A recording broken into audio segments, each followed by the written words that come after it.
Hello বন্ধুরা, আমার নাম রণজিৎ আর আপনারা দেখছেন ট্রাভেল উইথ রণজিৎ। আজকে আমরা যাবো দক্ষিণেশ্বর মন্দির।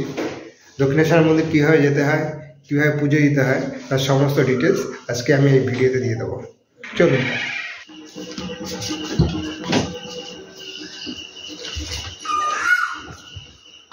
ঘর থেকে বেরিয়েছি 4:30টার সময়, আর এখান থেকে দক্ষিণেশ্বরের দূরত্ব 35 কিলোমিটার। লাগবে মোটামুটি 1 ঘন্টা 10-15 মিনিট মতো লাগবে। এখন ঘড়িতে বাজে ভোর 5টা আর আমরা চলে এসেছি এম বাইপাসে।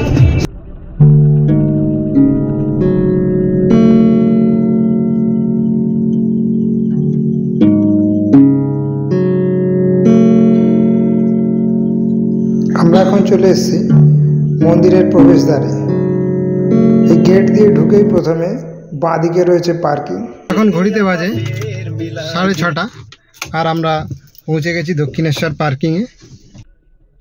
পার্কিংয়ে ঢোকার সঙ্গে সঙ্গে একটা টোকেন দেয়, যেই টোকেনে টাইম উল্লেখ করা থাকে এবং সেই টাইম অনুযায়ী পার্কিং চার্জ পড়ে।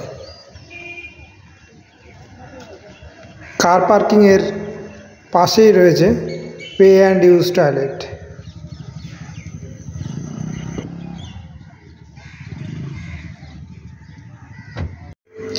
পার্কিং লট থেকে বেরোতেই আপনারা সামনেই দেখতে পাবেন রামকৃষ্ণ পরমহংসদেবের একটা বড় ছবি।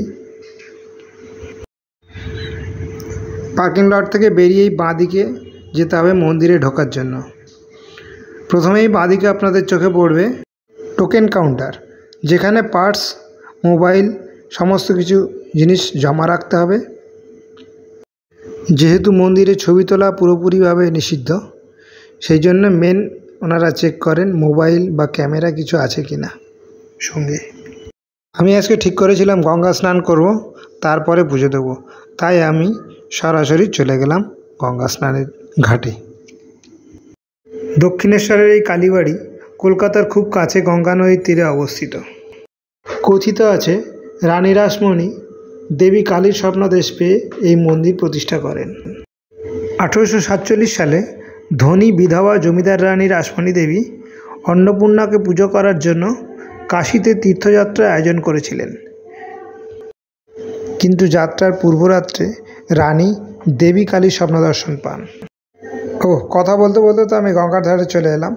এরপরে গঙ্গায় স্নান করে আমরা চলে গেলাম ডালা নেওয়ার জন্য। সেখানে 58 নম্বর কাউন্টার থেকে আমরা ডালা কিনলাম। এখানে ডালা 100 টাকা থেকে শুরু হয়, 100, 200, 250, 500 সমস্ত রকম রেঞ্জের ডালা এখানে পাওয়া যায়। এখান থেকে আমরা ডালা সংগ্রহ করে মন্দিরে প্রবেশ করলাম। মন্দিরের ভিতরে ভিডিও এবং ফটো তোলা সম্পূর্ণভাবে নিষিদ্ধ। আমরা প্রায় 1-1.5 ঘন্টা পরে পুজো দিয়ে বেরোলাম মন্দির থেকে। মন্দির থেকে বেরিয়েই একটু এগিয়ে ডান দিকেই, মানে ঠিক কার পার্কিংয়ের উল্টো দিকেই আপনারা পেয়ে যাবেন এই ফুড প্লাজা, যেখানে সমস্ত রকম নিরামিষ আইটেম আপনারা এখানে খেতে পারবেন। মা কালীর পুজো দিয়ে আমরা এবার আমাদের নিজেদের পেট পুজো করার জন্য চলে এলাম ফুড প্লাজাতে। কচুরি, তরকারি, বিভিন্ন রকম নিরামিষ আইটেম এখানে অর্ডার করলাম। লস্যি, এখানে আমরা খেয়েছিলাম 4 প্লেট কচুরি, একটা লস্যি আর একটা দই বড়া, যাতে আমাদের বিল হয়েছিল 310 টাকা। খাওয়া দাওয়া সেরে একটু 4-5টা ঘুরে দেখলাম। সামনেই পড়লো পণ্যবিধিকা, যেখানে ঠাকুরের সমস্ত রকম সরঞ্জাম এখানে আপনারা পেয়ে যাবেন। এখান থেকে আমরা ঘরের জন্য কিছু জিনিসপত্র কিনে নিলাম। ডালা কাউন্টারের সামনের দিক থেকে আমরা 58 নম্বর কাউন্টার থেকে ডালা সংগ্রহ করেছিলাম। এর ঠিক পিছন দিকে, ডালা কাউন্টারের ঠিক পিছনে আপনারা দেখতে পাবেন এরকম বিভিন্ন রকমের পসরা সাজিয়ে বসে আছে দোকানিরা। এখানে ছোলা ভাজা থেকে শুরু করে শাঁখা, পলা, ঠাকুরের বিভিন্ন রকমের ঠাকুরের ছবি, হাতে পরা ধাগা, সমস্ত কিছু এখানে আপনারা পেয়ে যাবেন। এখান থেকে আমরা কিছু কেনাকাটা করে নিলাম।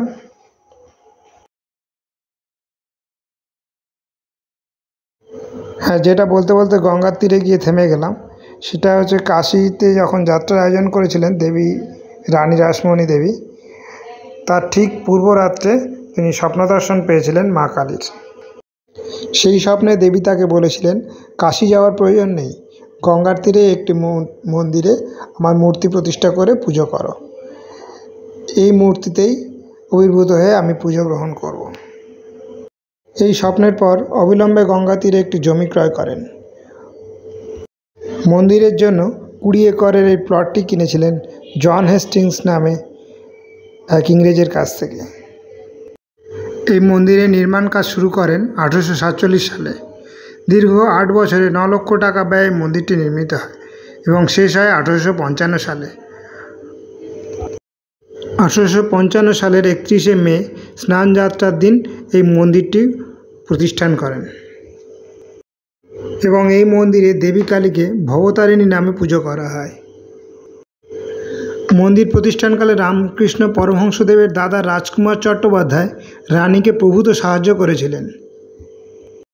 রামকুমারী ছিলেন মন্দিরের প্রথম প্রধান পুরোহিত। 1857-58 সালে কিশোর রামকৃষ্ণ পরমহংস এই মন্দিরের পুজোর ভার গ্রহণ করেন। পরবর্তীকালে তিনি এই মন্দিরকে তার সাধনক্ষেত্র রূপে বেছে নেন। দক্ষিণেশ্বরের কালীবাড়ি চত্বরে কালী মন্দির ছাড়াও একাধিক দেবদেবীর মন্দির ও অন্যান্য ধর্মস্থল অবস্থিত।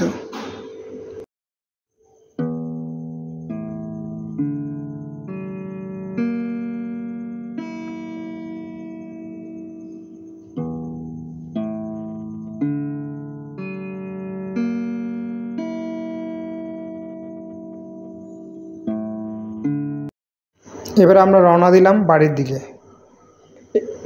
এই গেটটা হচ্ছে মন্দির চত্বর থেকে বেরোনোর গেট। তো এনারা এই সামনে যে গাড়িটা দেখতে পাচ্ছেন, যখন এনারা মন্দির চত্বরে প্রবেশ করেছিলেন তখন টোকেনটা নেয়নি, যার জন্য অসুবিধার সম্মুখীন হতে হচ্ছে। তো গাড়ি যখন মন্দির চত্বরে ঢোকাবেন তখন অবশ্যই গেট থেকে টোকেনটা নিয়ে নেবেন, তাহলে বেরোনোর সময় সেই হিসাব করে ওরা গাড়ির পার্কিং চার্জটা নেয়। তো আমাদের ক্ষেত্রে 75 টাকা পার্কিং চার্জ নিয়েছিলেন।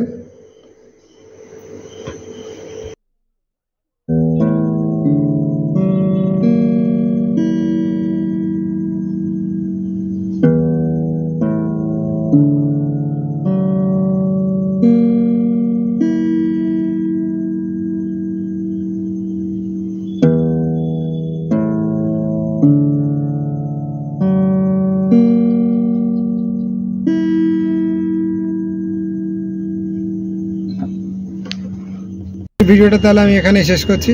আবার দেখা হবে পরবর্তী অন্য কোনো ভিডিওতে। ততদিন আপনারা ভালো থাকবেন, সুস্থ থাকবেন। ধন্যবাদ।